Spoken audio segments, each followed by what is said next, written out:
Nothing but silence welcomed her.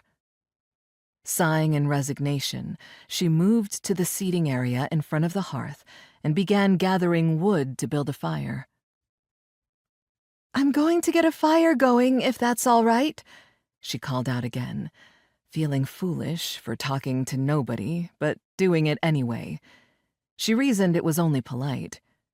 At the very least, it eased her guilt just a fraction for having barged in uninvited. She found flint and stone and stuck them together with a few determined taps, sparks catching on the dried wood. In a matter of moments, a tiny flame sparked to life.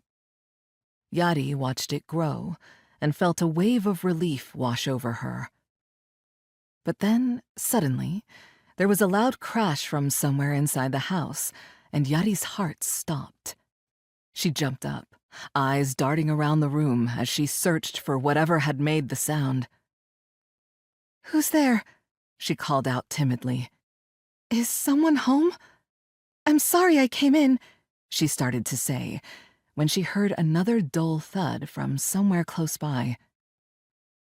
Her heart leaped into her throat as she followed the sound to the corner of the room, where it seemed to resonate from beneath the floorboards. As she knelt down and pressed her ear against the wood grain, the faint clatter grew increasingly louder. Yadi stumbled into the kitchen, her eyes darting around until she spotted a small cellar door tucked away in the corner. She pushed it open cautiously, a chill rushing up to greet her. She took a few steps down and called out, her voice lost in the damp air of the cellar. Goosebumps prickled across her skin, and she shivered, realizing how frigid it must be down here. If someone were down here, they'd be freezing. She ran back to the living room and snatched a thick woolen throw from the armchair, then descended again, holding the blanket close to her chest. A bead of sweat trickled down her forehead as she called out into the dark, her voice echoing against the walls.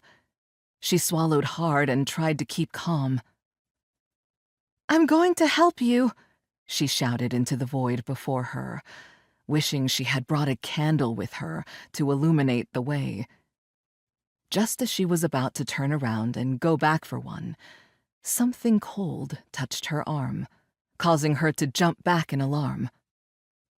Yadi gasped as an impossibly tall figure materialized from the shadows, its body an indeterminate mass of inky blackness surrounded by an eerie blue light.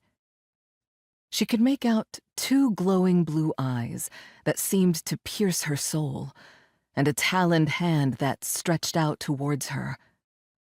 As the beast grasped her throat, her scream died in her throat, her heart pounding in her chest.